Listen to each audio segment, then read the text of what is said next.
reyes del mundo responden al gran pueblo argentino. Salud.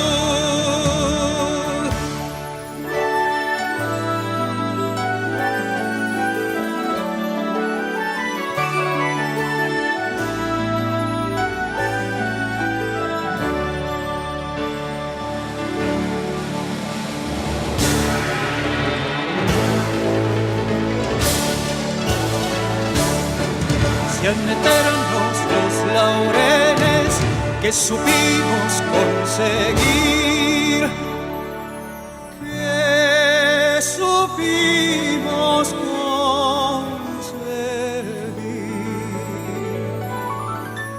coronados de gloria viva.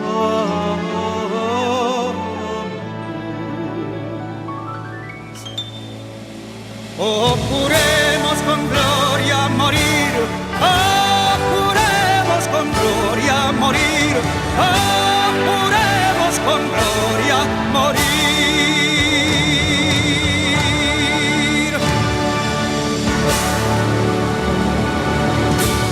Argentina ante una nueva oportunidad. Muchas gracias a todos. Pueden tomar asiento. En este 39º aniversario de Fundación Mediterránea invitamos a continuación al presidente de la Fundación, Martín Amengual, para dar las palabras de bienvenida. Muchas gracias.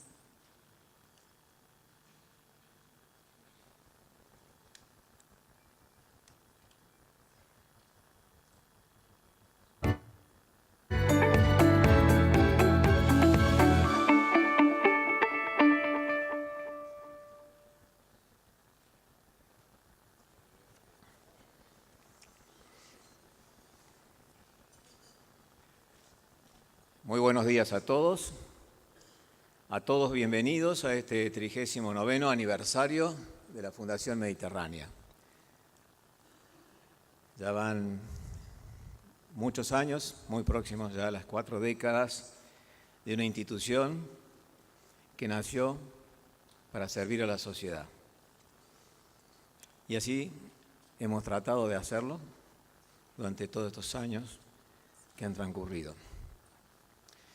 Muchas gracias, en particular, a las autoridades que nos acompañan, al señor gobernador, que también ha estado vinculado a la Fundación, como tantos en este evento, a su señor ministro de Finanzas, que lo nombro en particular porque, además de amigo, ha sido de la Fundación, a todos los panelistas que hoy nos acompañan, a todos los socios, fundamentalmente, como digo siempre, que con su aporte desinteresado absolutamente, porque esta institución no defiende a empresas, ni empresarios, ni sectores, contribuyen a sostenerla, sostener el IERAL,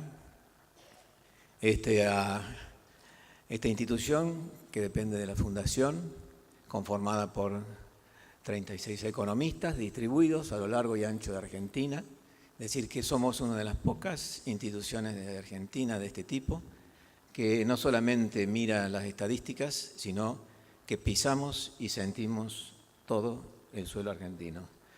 A todos ellos, a todos esos economistas que trabajan desinteresadamente en sus proyectos, cúmulo de proyectos regionales, locales, provinciales, muchísimas gracias por el esfuerzo que hacen y por todo lo que nos dan. Y, por supuesto, también un especial agradecimiento al equipo de Fundación Mediterránea, que para hacer las cosas que hacen parece que fueran muchos, pero son solamente 3. Así que muchas gracias, José, Sergio y Miriam. Así que creo que con esto agradecí a todos. Señores, hace 7 años, en el 2009, asumí en la presidencia de la Fundación Mediterránea y las primeras palabras fueron una preocupación por la pobreza. En aquel entonces no era un tema que estaba en el escenario de las discusiones argentinas, sin embargo, vislumbrábamos que tenía su importancia sin tener muy claro cuál, pero la evidente que todos percibimos es la injusticia social. Los que tenemos algunos años encima habíamos percibido sutilmente que algo raro había pasado en eso en Argentina.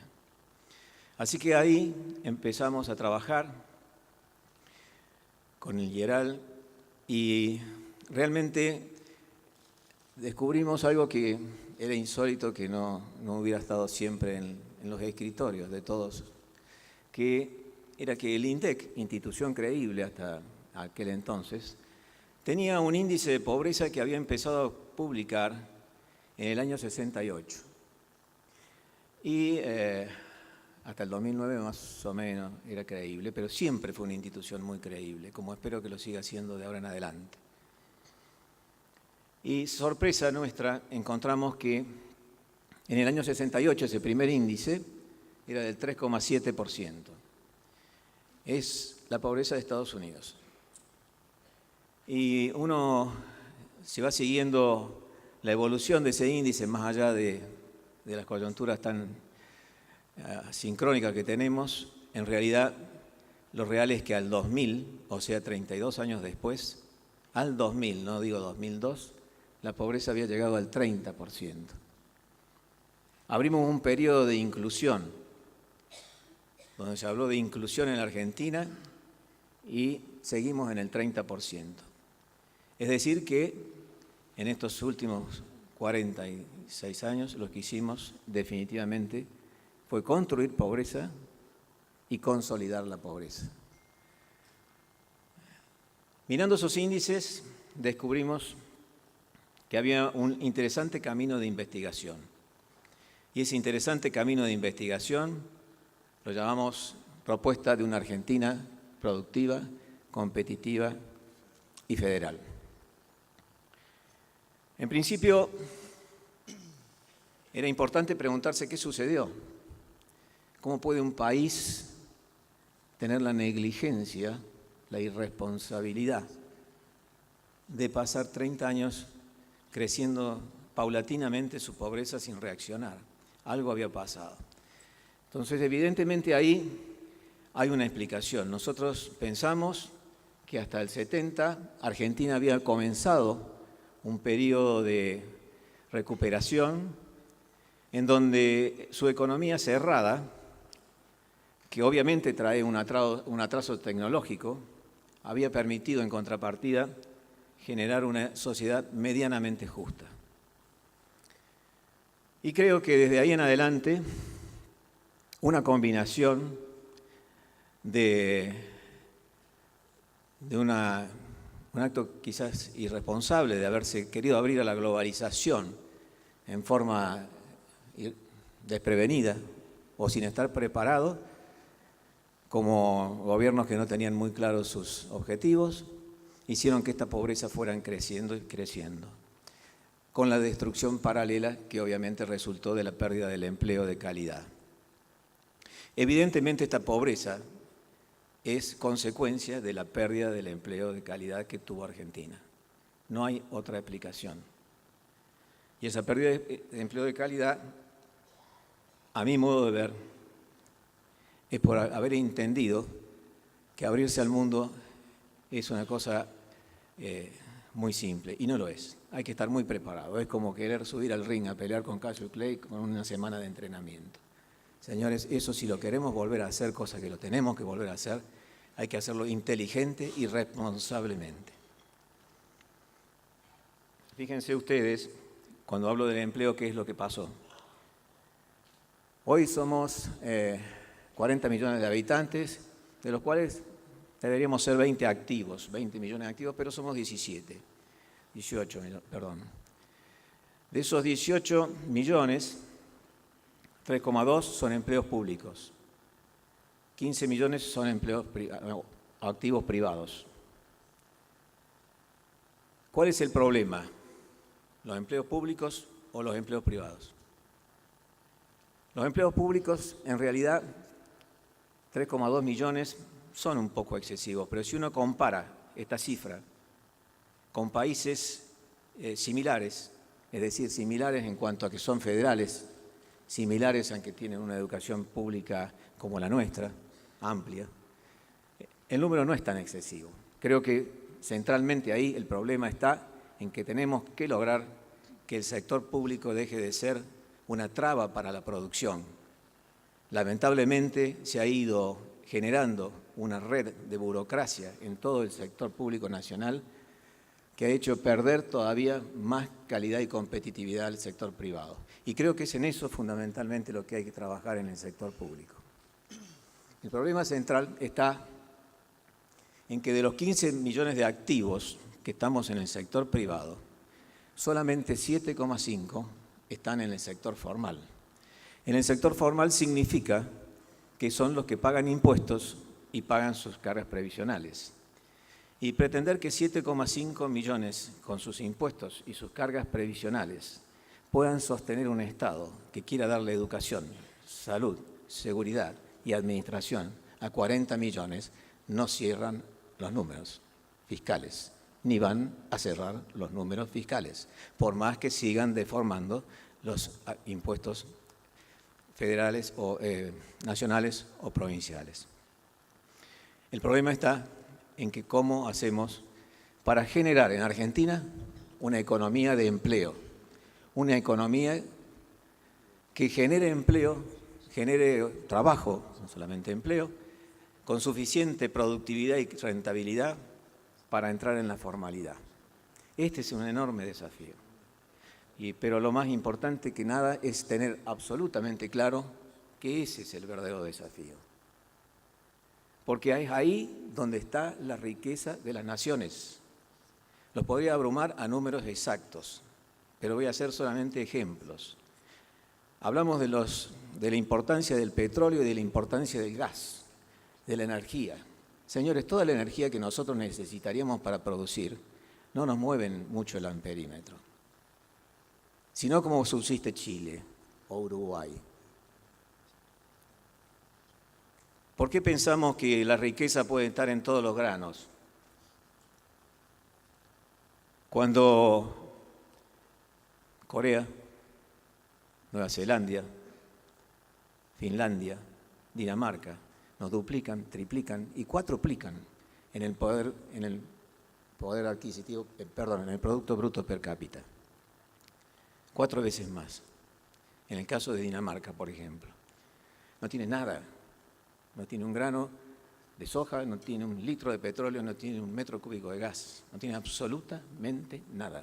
El verdadero motor que cuatruplica la economía de Dinamarca es su valor agregado, el valor agregado de calidad que le dan, puesto en su máxima expresión, toda la sociedad dinamarquesa, igualmente con los otros países. Esa es la única explicación más clara de entender, aunque hay números, de que el verdadero valor está en poner en actividad el capital humano. Entonces, es obvio que es ahí donde hay que poner el objetivo de los argentinos. Todos estos recursos naturales que tenemos, obviamente son buenos negocios, tenemos que aprovecharlos al máximo, liderarlos, como estamos liderando en muchos de ellos la tecnología en el mundo, pero de ninguna manera son la solución para llegar a un país sustentable fiscalmente y a un país desarrollado. El camino va por otro lado. Hay que generar esa economía de empleo, de un desafío enorme. Hay que generar 7,5 millones de puestos de trabajo, empleos no, de calidad, rentables. Hay que poner en valor a esa gente que lamentablemente está excluida del sistema y reponerles sus responsabilidades, sus habilidades productivas, su amor propio. En definitiva, todo eso acompañado de la generación de empleo para que los espere. El desafío es enorme. Lo que hay que tener claro, absolutamente claro, que es ahí el punto donde tenemos que apuntar. Si sabemos que ahí es donde tenemos que llegar, sabemos dónde es el norte. Y para llegar al norte, como navegante aficionado, sé que hay que tener una brújula. Y la brújula uno siempre le indica el norte, lo cual no significa que puede ir derecho al norte. Obviamente hay que ir sorteando obstáculos y haciéndolo en la medida de lo posible, lo mejor que se pueda. Pero hay que tener una brújula y yo por eso quiero proponer aquí que de aquí en adelante la Argentina, para medir su crecimiento, hable simplemente del empleo que se creó o del empleo que se perdió. Esto ya se lo transmitimos en su oportunidad al señor presidente y creo que se podría hasta generar un índice que marque en definitiva este crecimiento, que es el que nos interesa. ¿Y por qué nos interesa? Y nos interesa por algo muy sencillo. Si alguien paga un empleo formal, con todos sus aportes, con todos sus impuestos, lo paga porque está produciendo la rentabilidad para pagarlo. Es decir, que la economía está creciendo, ya lo sabemos. Pero ¿qué es lo que sabemos además con ese índice? Sabemos que crece para el lugar que necesitamos, que es la generación de trabajo genuino para todos los argentinos y es la justicia social, el único camino a la justicia social. En definitiva, señores, creo que pertenezco a una generación que soñó con que podía ver el camino iniciado de un país hacia el desarrollo, de un país que fuera seguro hacia el desarrollo, un país que fuera eliminando la pobreza, un país que fuera eliminando la corrupción y elevando la educación, y lamentablemente vimos todo lo contrario. Hoy quiero decirles que, en nombre de esta generación, depositamos la esperanza en este nuevo gobierno, en este cambio que se ha producido en Argentina, que no es solamente del partido gobernante, sino el cambio que pretendemos y queremos y sentimos que puede tener toda la política argentina para realmente iniciarnos en el camino que los argentinos merecemos tener. Nada más. Muchísimas gracias. Muchísimas gracias, ingeniero Mengual.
Para dar apertura formal a esta jornada de expositores en el 39º aniversario de Fundación Mediterránea.